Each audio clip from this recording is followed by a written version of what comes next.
Assalamualaikum warahmatullahi wabarakatuh. Perkenalkan, nama saya Robby Sopyan, asal dari SMA Negeri 2 Karawang. Di sini saya akan menjelaskan bagaimana konsep Merdeka Belajar yang tengah digalakan dalam kurikulum Merdeka. Mari kita simak pemaparannya.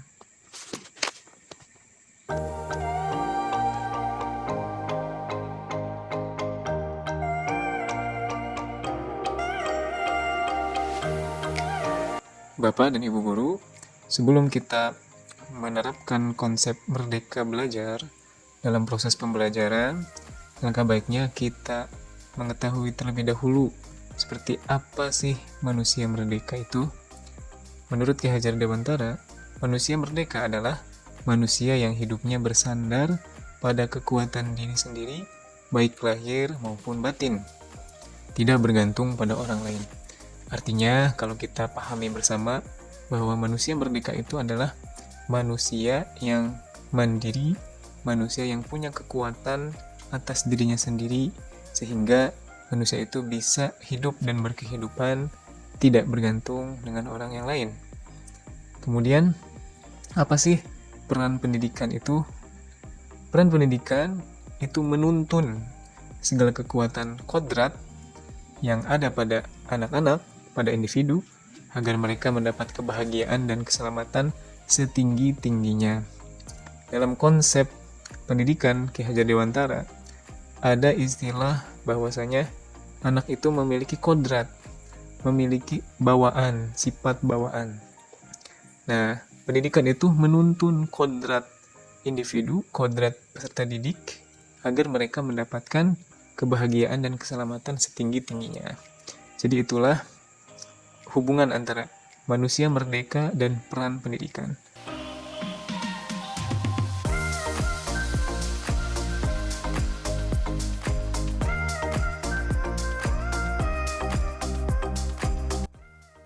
Kemudian, Bapak dan Ibu Guru tentunya sudah memahami apa perbedaan pendidikan dan pengajaran. Pendidikan itu diartikan sebagai proses menaburkan benih-benih kebudayaan yang hidup di masyarakat, sekaligus instrumen tumbuhnya suatu peradaban. Sementara pengajaran adalah suatu cara menyampaikan ilmu atau manfaat bagi hidup anak-anak, baik lahir maupun batin. Sebagai contoh, misalnya, guru mengajarkan ilmu berhitung. Nah, itu adalah pengajaran agar anak mampu kompeten dalam masalah berhitung. Tapi lebih luas dari itu, yang disebut dengan pendidikan adalah menanamkan atau menabur benih-benih kebudayaan. Dalam arti lebih luas bahwasanya selain mengajar, guru juga menaburkan benih-benih kebudayaan. Bisa berupa nilai yang berlaku, kemudian bisa berupa ajaran keagamaan, dan lain-lain. Artinya, mengajar bagian dari mendidik, dan pendidikan itu lebih luas maksudnya dari pengajaran.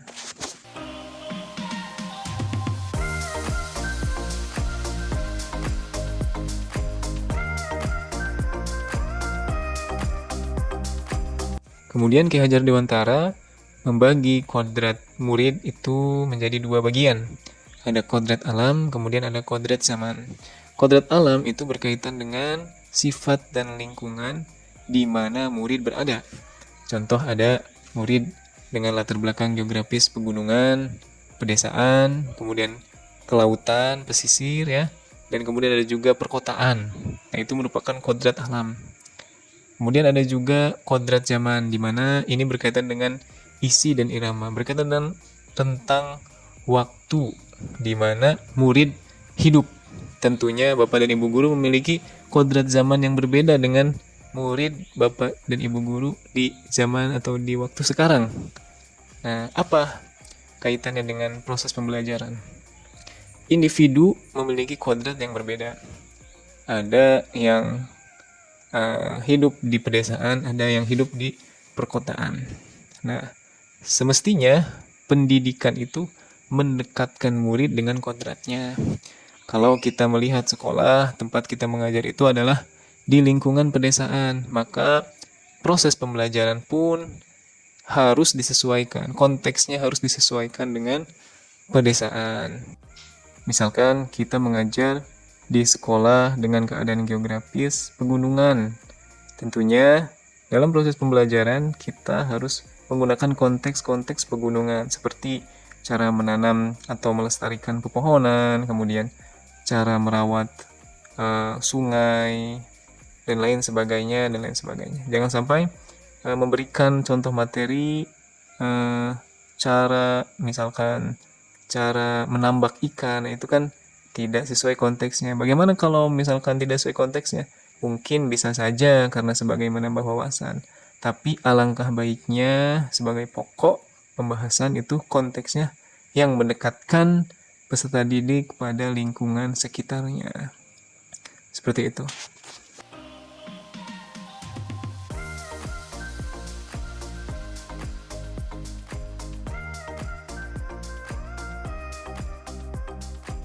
Berikutnya ada konsep budi pekerti atau watak. Apa itu budi pekerti? Budi pekerti adalah perpaduan antara cipta atau kognitif dan rasa atau afektif sehingga menghasilkan karsa atau psikomotorik atau tindakan. Kemudian, apa peran pendidik? Peran pendidik adalah menuntun murid untuk menemukan dan menumbuhkan budi pekerti dalam pembelajaran. Tidak hanya meningkatkan aspek kognitif saja. Sebagai contoh misalnya, kita menemukan salah satu murid kita yang secara kognitif dia unggul gitu ya. Misalkan ulangan harian, tes harian, itu nilainya selalu di atas rata-rata atau paling tinggi. Namun, terkadang ada siswa yang ketika siswa yang kognitifnya unggul tersebut, namun ketika dia dihadapkan dengan tuntunan atau tuntutan kerjasama tim, tapi dia tidak menunjukkan sikap rendah hati atau menunjukkan sikap tanggung jawab terhadap sesama. Nah, itu misalnya ya, misalkan kita menemukan individu yang seperti itu. Nah, itu adalah tugas kita, itu menjadi tantangan kita sebagai pendidik, bahwasanya pendidik itu menuntun murid untuk menemukan dan menumbuhkan budi pekerti yang ada pada dirinya. Seperti itu. Jadi tidak hanya menekankan pada aspek kognitif. Makanya ke depan nanti di pembelajaran-pembelajaran atau pelatihan-pelatihan yang lain, materi-materi yang lain, ada cara membuat evaluasi pembelajaran. Jadi evaluasi pembelajaran itu tidak hanya terbatas pada tes yang mengukur kognitif saja. Nah itu ya ke depannya. Itu untuk apa? Untuk mengakomodir bahwa kita memastikan sebagai pendidik, memastikan bahwa peserta didik tidak hanya dilihat dari segi keunggulan kognitifnya saja. Seperti itu Bapak dan Ibu Guru.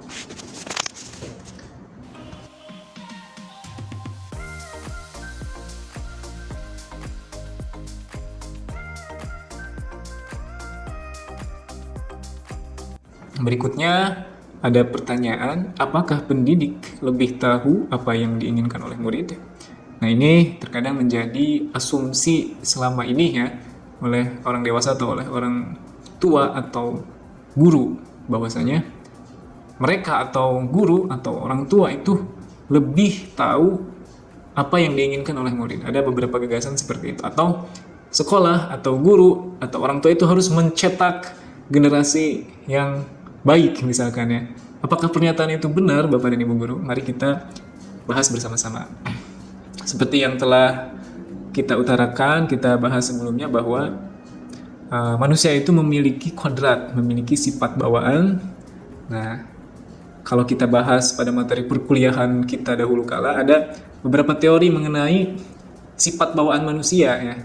Ada teori hereditas ya, yang menyatakan bahwa manusia itu, individu itu sudah ada blueprintnya, sikapnya seperti apa, wataknya seperti apa. Itu yang disebut dengan teori hereditas ya.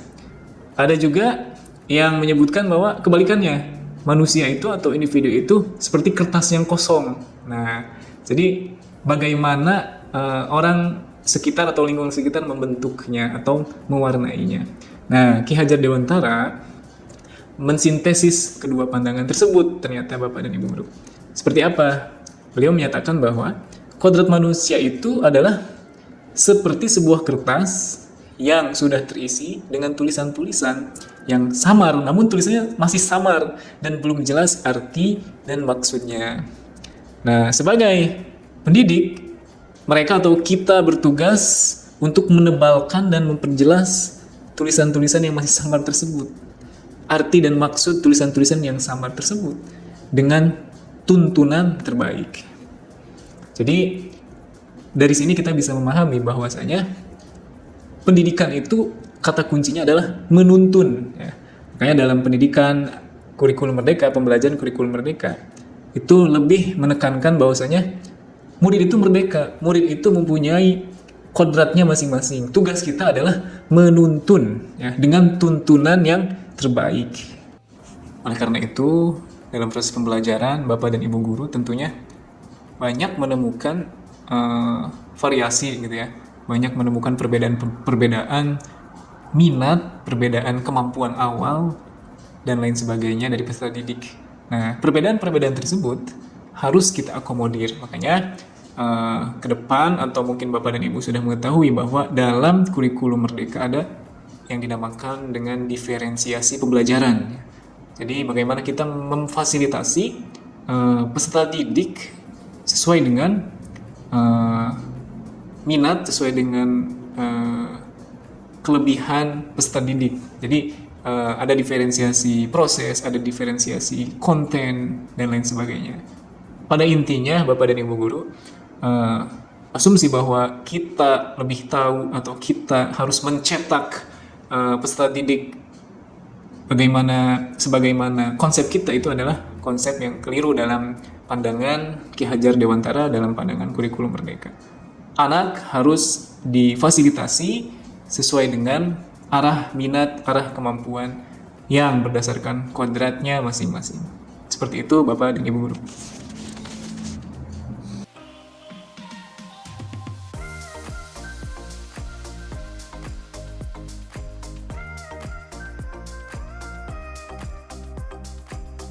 Yang terakhir, kita perlu memahami bahwasanya fungsi dari pendidikan adalah mengantarkan murid agar siap hidup dan memberikan kepercayaan kepadanya bahwa di masa depan mereka akan mampu mengisi zamannya demi mencapai keselamatan dan kebahagiaan. Ki Hajar Dewantara menyatakan bahwa mendidik murid itu sama dengan mendidik rakyat. Bagaimana tidak, kalau kita mendidik murid, artinya kita menyiapkan generasi di mana murid tersebut akan menjadi bagian dari masyarakat, bahkan mungkin menjadi pemimpin masyarakat yang akan datang. Pendidik membantu mengantarkan murid untuk merdeka atas dirinya sendiri terhadap kehidupan dan penghidupannya, memelihara dan menjaga bangsa dan alamnya. Demikian pemaparan mengenai konsep Merdeka Belajar. Kurang lebihnya saya haturkan mohon maaf. Terima kasih. Wassalamualaikum warahmatullahi wabarakatuh.